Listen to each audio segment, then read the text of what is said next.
Hi everyone, I'm Chris Hernandez, and this is the Weekly Report. So let's dive into some news from the city of Kansas City, Missouri. Kansas City reached another exciting milestone last week.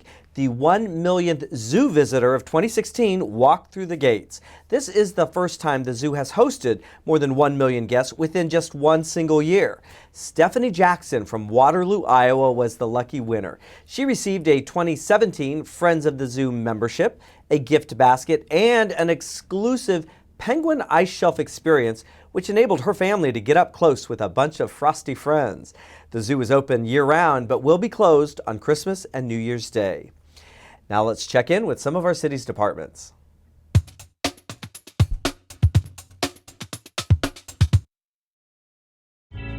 Hi, I'm Heidi Downer with Kansas City Parks and Recreation. Every year, KC Parks plans a wide variety of winter holiday events, and this year is no exception. Santa's Wonderlands return to KC Parks the first weekend of December. Spend an evening celebrating with festive live music and entertainment by the Starlight Stars and Rockin' Rob, light displays, and of course, a visit from Santa and his friends. The events are free and take place at Gillum Park on Friday, December 2nd from 6 to 8 p.m. and at Penguin Park on Saturday, December 3rd from 5:30 to 8 p.m. Details at kcparks.org. Take a break from the present and experience a 19th century Christmas at the 20th annual Visit from St. Nicholas on Saturday, December 3rd at the Shoal Creek Living History Museum. Enjoy a walking tour through holiday-decorated homes and log cabins while reenactors bring the village to life. Experience a Civil War encampment, warm up by the pot-bellied stove, and conclude your visit with a horse-drawn sleigh ride through the rolling hills of Hodge Park. This event is $5 per person and free for those 5 years and under. Visit kcparks.org for more information. The Fairy Princess reigns over the Kansas City Museum to spread cheer on the 2nd and 3rd weekends of December. Share holiday wishes with the princess, enjoy storytelling performances, hands-on activities, and take home a sweet treat. The cost is $10 per child. Visit kansascitymuseum.org for all the details. Do you like ugly Christmas sweaters? If so, you need to sign up for the Kris Kringle Ugly Sweater 5K on December the 10th. The wintry cross-country course will take you up and down hills, over fields, and through historic Swope Park. All of those pre-registered receive an ugly sweater with your entry fee. More at kcparks.org. For more information about these and other events, visit the Parks and Recreation website at kcparks.org or give us a call at 816-513-7500.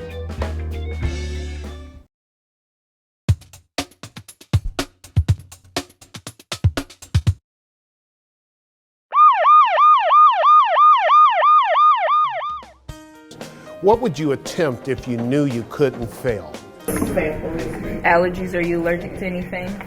No. That opens up so many opportunities. If you don't think that you're going to fail, you'll try a whole lot of things that you might not ordinarily try. So, when I hold up the stop sign, body substance isolation, sample history, signs and symptoms, allergies, medication, past medical history, last oral intake events.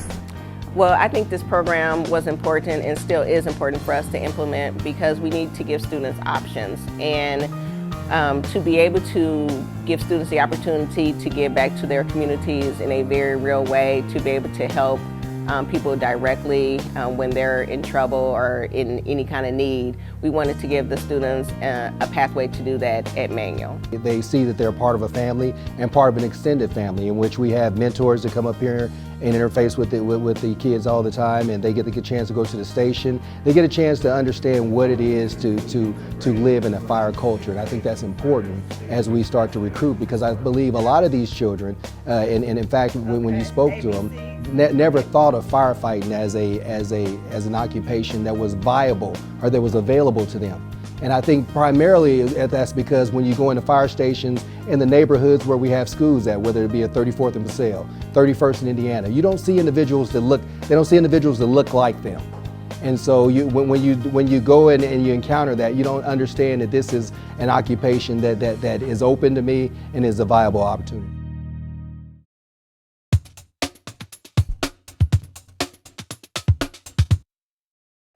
now, 225, 25 and the 5 and the 5 and the 225, so $200 bill, number 239. The auction process really starts with us just looking at what vehicles are eligible to be in the auction. We process 500 plus vehicles a month. 500 vehicles in various different conditions, from wrecked vehicles to stolen vehicles to abandoned vehicles, you name it, we have it on the lot. What really brings the people in is a variety of vehicles that are there. There's vehicles that can be repaired, put on the street in no time. It's just not the perception of the tow lot of just having these destroyed, crushed vehicles. It's like, no, there's actually good things. People looking for their first cars for their children, just really looking at low cost transportation for family members, and that happens every single auction. What we do is when we get them, we're notifying the lien holder, we're notifying the owner of record, letting them know the vehicles are here, and then those interested parties, those owners, those lien holders make a determination on what they want to do with the vehicle, whether they want to pick them up or whether they want to take them off the lot. There's such a variety of people that come here. You've got your salvage dealers, you have pick and pull, you have small garages, small car lots that are in Kansas City, Missouri, and then there's just the everyday citizen that's just coming down here looking for that car for their child or for a neighbor or someone like that. And that's what makes the tow auction so unique. We open the door to anyone to be on the lot that wants to come in and participate. We open it up to the world. We have online bidding. People in another country could be bidding on cars with someone that's standing right next to it in Kansas City, Missouri. And that's the beauty of it. There's an old saying, one man's trash is another man's treasure. And there are some vehicles that people have just given up on due to whatever reason. They get left on the lot and you'll look at them and it's a Mercedes, it's a Lexus, it's a 4x4 pickup truck. There's a lot of good vehicles that are there that one person that just completely gave up on for one reason or another, and another person looks at it and just thinks that they've won the lottery. And a lot of it comes down to what a person can bring to the table. You get a lot of people that are very handy with auto mechanic work and things like that, and they'll look at a vehicle and they're like, oh, $300-400, I can have this thing on the road just based on the expertise that they have, or the garage that they own, or the car lot that they have. There's a lot of different options for a lot of different people. And when it starts at 10, I mean it starts at 10. They're going at it full speed. They're going to touch every single vehicle on the lot, touch every vehicle that's there. They're going to sell every vehicle that's on the lot. And those winning bidders have the opportunity, as soon as they win, to go to the window. They pay for the vehicle. They get a receipt. Once the auction is over, then it becomes a circus because everyone is pulling these cars out. People are so excited. It's kids at Christmas when they're getting their vehicles picked up and getting them out of the lot. 6 1/4 your way, bidder number 30.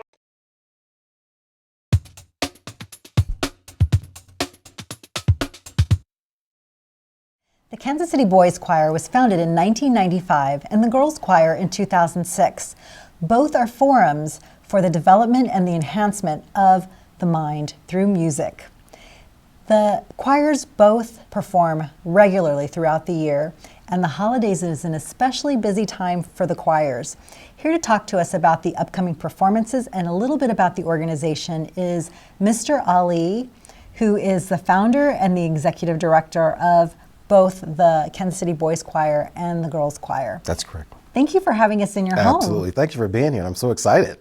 It's a great place. Yes, it is. Good. And what inspired you to establish both choirs? Consuelo, that's a good question. I could probably tell you more about the Boys Choir because that's where it started. And people always ask me that. What in 1995, it was the Million Man March, Washington, D.C. I remember the guy at the end, there was a mandate, go back to your communities and do something positive. And I kept thinking, that's a great, powerful statement, but what could I do? And I thought, I'm a singer. I started a choir, a boys choir at that. So I thought this would be the perfect time, so that's what I did. I got together with some friends. I said, I'm going to start a choir. And they said, are you sure? I said, absolutely. From there, 21 years later, here we are. And then, of course, in 2006, the city kept saying, we'll give you money or we'll help you out, but you got to start a girls' choir. And I thought, that's going to be scary. But I thought, we're going to make this happen. And so I called a friend, one of my board members, as a matter of fact. I said, I think I'm going to start a girls' choir. And so he contacted a lady and said, Mr. Ali's thinking about starting a girls' choir. So she called me. She said, I heard you're thinking about starting a girls' choir. And if you are, let me know. And I thought, ding. So there was another nugget implanted. And I called her the next day and I said, let's have lunch. And 10 years later, Here we are. And how many members are in both choirs? I have about 25 boys right now, and I have 40 girls. And girls, they multiply real quick, and they love each other, they come, but it's a great aggregation with the both of them. And they were obviously two separate choirs, but on occasions we put the two together. But for the most part, the 40 girls and the 25 boys, and we have to keep those boys motivated and keep them in here. So, because boys feel like, singing. But I think once they see the boys sing and how they're singing and how they present themselves, and not only is it just the music, because the music for us becomes the byproduct because of all the other things that we do. So. And what are some of the other things that you're involved in? We're involved in a lot of things. Of course, it's a disciplined choir. It's a very disciplined choir, and I tell anybody I put my choir up against any choir in this city or across the country. And they are involved in etiquette. As a matter of fact, this weekend they're hosting, we do our personal grooming, hygiene, and skincare class. They have to do their etiquette class, they have to do their discipline class, they have to do their tutoring classes, they have to do their money management classes, and so it gets real broad. They have to do their community service as well, 60 hours of community service a year, and so we provide some of those in addition to what one of our workers, staff, volunteers, provides all the community service that we do as well, so it's very full. And you also have a great way of staying connected with those students who are no longer in the age range that's right. of the chorus. That's right. Once the ones that graduate, yes, we have what we call associates. So once you graduate from the choir, you become an associate of the choir.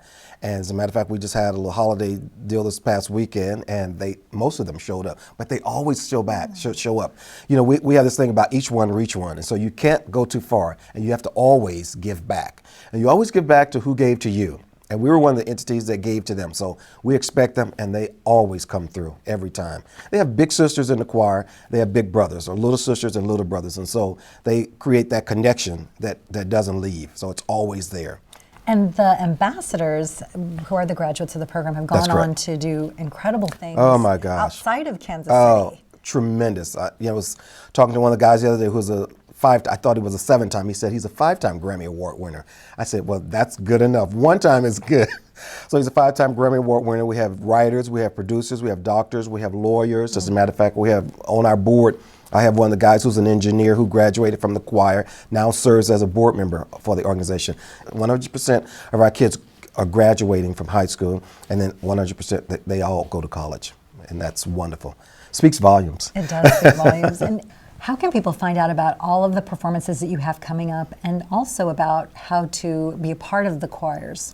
They can go to our website. Our website for the boys choir is www.kcboychoir.org, and we'll be happy to share that information there, or they can go to kansascitygirlschoir.org.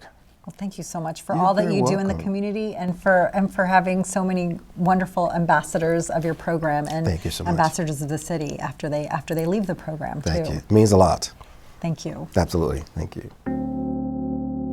The Neighborhood Tourist Development Fund supports local nonprofits that bring cultural, social, educational, and recreational activities to our area.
To learn about additional upcoming events, visit kcmo.gov/ntdf.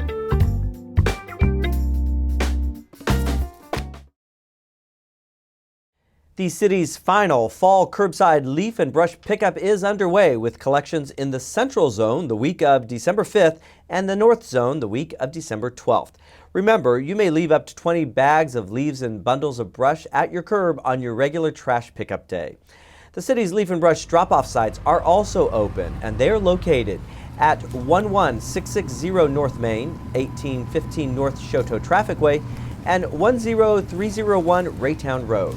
Drop-off is free to residents on Saturdays with identification. And for more information about leaf and brush pickup, just visit kcmo.gov and search leaf and brush.